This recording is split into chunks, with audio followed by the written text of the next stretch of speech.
Bom, então nós vamos iniciar a gravação do encontro do dia 26 de junho de 2023, do LEPS Minas, conversando com o Marcelo sobre o texto dele, o caso do Pedro Paulo, dizer sim antes do não.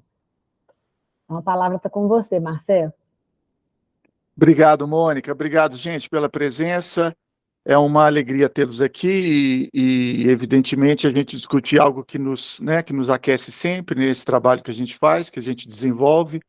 Efetivamente, eu trouxe um recorte bem pequeno, né? São 3 páginas só, de um caso muito recortado e 2 reflexões que eu faço ao final, para que a gente possa aquecer aqui o nosso debate. Esse caso já foi apresentado uma outra vez no grupo da ANPEP, né? O grupo que a gente tem de psicanálise e educação da ANPEP, e também está no meu livro que eu editei lá na Espanha, chamado O que é um Adolescente, sobre sujeitos com problemáticas sociais, e aí eu trouxe esse caso para eles, porque eles estavam muito interessados, na época que eu fiz o pós-doc lá, eles se sentiram muito interessados em saber como que a gente faz essas intervenções clínicas, né? Como é que a gente trabalha aqui clinicamente no âmbito social, e pediram que eu escrevesse um livro para eles na época, e eu fiz isso, claro, de bom gosto, de bom grado, e fiz isso lá para eles, colocando esse caso que eu já havia inicialmente trabalhado anteriormente aqui no Brasil. Já é um caso de antes da pandemia. Então, vejam vocês. Então, rapidamente, só para quem não leu o texto, mas pelo menos saber do que se trata o caso, nós fomos convocados, nós, enquanto LEPS, somos chamados pelas instâncias sociais, né, escolas, centros socioeducativos, projetos de não governamentais ou governamentais voltados para a educação, enfim, nós somos chamados porque alguma coisa do mal-estar e do sintoma estão assolando esses lugares. Seja violência, desistência subjetiva de professores, a questão do uso de droga, a questão do não aprendizado, da inclusão da deficiência, das pessoas com deficiência, enfim. A gente é chamado, a gente é convocado pelas instâncias sociais para que a gente possa intervir quando a coisa ali desarranja, né? Ou como o próprio Lacan diz sobre o sintoma, quando a coisa não funciona, né? Não funciona, mas com o qual os sujeitos estão gozando em relação a isso. Então, efetivamente, esse centro nos buscou porque estava acontecendo alguma coisa muito própria, esse centro socioeducativo, né, masculino, nos chamou porque estava acontecendo algo muito próprio nesse centro, que era justamente um certo mutismo na instituição. Eles usavam um artifício muito interessante, que eram as assembleias. As assembleias é prevista no SINASE, né, é previsto nas leis que compõem a socioeducação, mas essas assembleias, para que os alunos possam desenvolver a cidadania, os alunos não, né, os internos possam desenvolver a cidadania, etc. E aí esses meninos estavam mudos porque, quando foram checar, ou quando nos mostraram, ou quando falaram para a gente, né, fomos com uma equipe de 3 pessoas, eu e mais 2 alunos, quando chegamos nesse lugar, eles nos disseram que esses meninos estavam silenciados porque haviam 2 líderes que estavam submetendo os seus súditos, né? Isso era o que estava acontecendo, que eu chamei de Pedro e Paulo. O Pedro era o 71, que era o apelido dele, que esse número foi muito sentido, 71 tem a ver com o artigo 71 do Código Penal. O 71, enfim, ele estava... os 2 estavam abafando, submetendo fazendo com que os seus subordinados, né, os seus meninos ali que estavam junto com eles, não fizessem nenhuma participação na Assembleia. Eles faziam uma coisa interessante, que é criar umas caixas de perguntas, né, uma caixa de questão, que eles chamavam, que era uma caixa simples, com um buraco, em que as pessoas colocavam lá. Eles recebiam os papéis e eles colocavam nessa caixa as questões que deveriam trabalhar na Assembleia seguinte. E estava um mutismo generalizado. Haviam 3 grupos, né? Um dirigido pelo Pedro, um pelo Paulo e um de uns independentes, vamos dizer assim, que não se ligavam a nenhum dos 2, mas que também eram deixados em paz pelos 2 grupos. Esses grupos eram rivais dentro da instituição. E eles estavam lá fazendo essa pressão para os meninos. Nós entramos nesse momento, então a gente foi escutá-los, fomos saber sobre as coisas, e algo que estava no histórico, né, que tem a ver com as 4 queixas que estavam postas, vocês viram no texto, a queixa em relação à relação com a diretoria e com a diretora-geral e com o diretor de segurança, né, a difícil relação com eles. Tinha também uma questão sobre as visitas, que a gente chamou aí de comissão social, mas tinha também a questão das oficinas, que era um outro problema, a variedade das oficinas, que eles têm oficinas internas, né? E também havia uma outra coisa queixosa em relação à infraestrutura. Bem, não me lembro. E era o salão comedor, O refeitório, né? o refeitório, Refeitório. me faltou o nome, o refeitório, que era justamente o problema que eles tinham de infraestrutura. Então, eu propus que a gente fizesse duas comissões, uma social e uma de infraestrutura, para que Pedro e Paulo pudessem coordená-las. E aí foi isso que eu propus, mas a equipe técnica de assistente social, psicólogos, o psicólogo, a assistente social e a pedagoga desaconselharam porque não queriam dar mais poder para quem já tinha poder, porque eu até sugeri que Pedro e Paulo coordenassem essas duas comissões. Mas isso não foi bem aceito na hora, então a gente teve que conversar bastante, por isso o princípio do sim antes do não, que é algo que o Felipe Lacadet vai colocar lá nas intervenções que ele faz junto aos adolescentes, que é dizer o sim antes do não, para que esse adolescente possa se inscrever de alguma maneira. Até que eles consentiram e a gente começou o trabalho. No passar do tempo, ok, Paulo se engajou, fez um trabalho interessante, começou a desenvolver a equipe dele lá, a comissão dele com os alunos. Claro que quando a gente colocou na Assembleia, eles foram votados porque eles eram as figuras, enfim, que eram os líderes da instituição, e os seus subordinados votaram neles, evidentemente. Então, eles foram eleitos e foram fazer o trabalho. O Paulo, tudo transcorreu muito interessantemente, ele foi bastante engajado e a coisa se ordenou de alguma maneira, mas com Pedro a coisa foi muito ruim, o 7-1. Foi muito ruim, ele me desdenhava, ele desdenhava a equipe, ele não participava direito, ele fazia com que todo mundo entrasse numa espécie de renegação do que estava acontecendo, o tempo todo numa posição, né, num arranjo perverso para lidar conosco.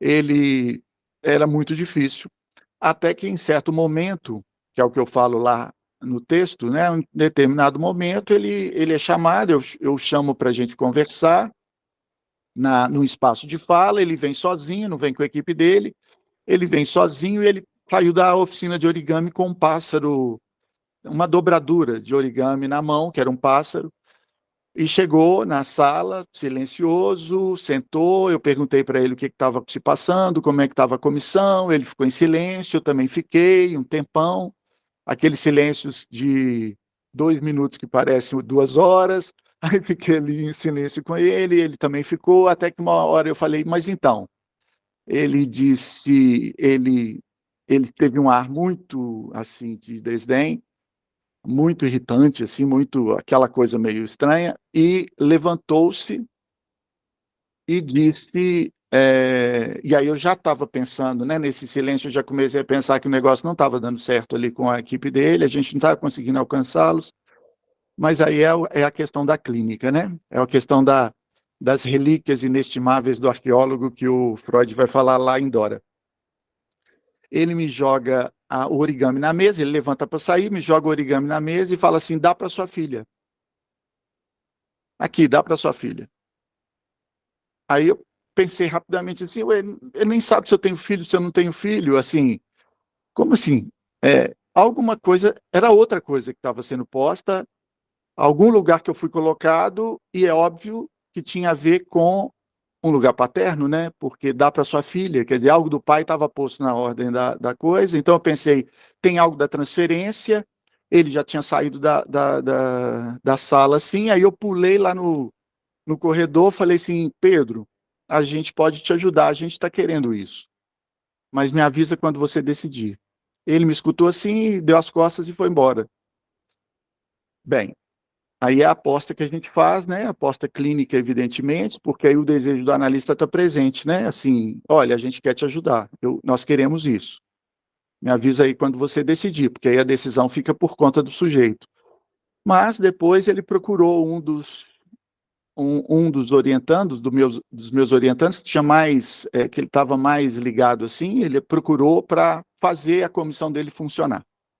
Nada foi maravilhoso, como eu disse lá, tudo funcionou, mas havia uma competição entre ele e Paulo, então ele não queria aparecer muito para Paulo e tudo mais. Assim, o Paulo estava com muita evidência, então ele tinha que se afirmar pelo contrário, né? Assim, os técnicos acharam que estava acontecendo isso lá. Ele tinha que se afirmar pelo contrário. Mas, enfim, a coisa se deu, o trabalho não foi o excelente, nem era o propósito, a gente só queria que ele fizesse uma outra vinculação que não fosse necessariamente pela via da destruição, ou dessa via extremamente pulsional, destrutiva, que é o pacto que ele estava fazendo até então. Por que esse índice é importante? Porque alguma coisa do pai foi escutada e eu respondi com um ato imediatamente depois disso. Isso é fundamental numa clínica orientada no social, quer dizer, você responde não necessariamente com interpretação, com confrontações ou com falas explicativas sobre aquilo que está acontecendo. Ao contrário, você faz um corte para que possa nascer uma outra coisa. Nós queremos isso, me avise quando você decidir. E ele foi e decidiu por alguma coisa que o favorecesse no trabalho. Quais são as duas reflexões, rapidamente falando? Uma delas é que é muito difícil trabalhar nesse campo social com a psicanálise, e a psicanálise tem muito pouco a oferecer, a meu ver, nessas condições, mas a gente tenta fazer ali, com precisão, alguma intervenção que realmente coloque o sujeito em movimento, né? Faça surgir um sujeito nesse mar alienado em que ele está, né?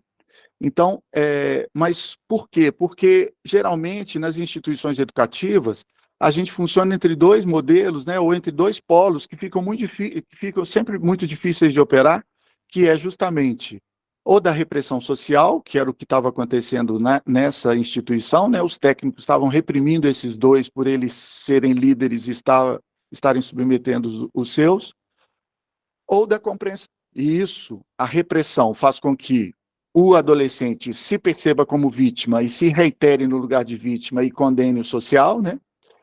Ou da cumplicidade, que eu chamo de cumplicidade egóica, né? Essa cumplicidade assim educativa, que vai fazer com que o técnico, ou o professor, ou a professora, ou, enfim, quem estiver nesse campo da direção do trabalho, esteja sempre na mesma vertente da compreensão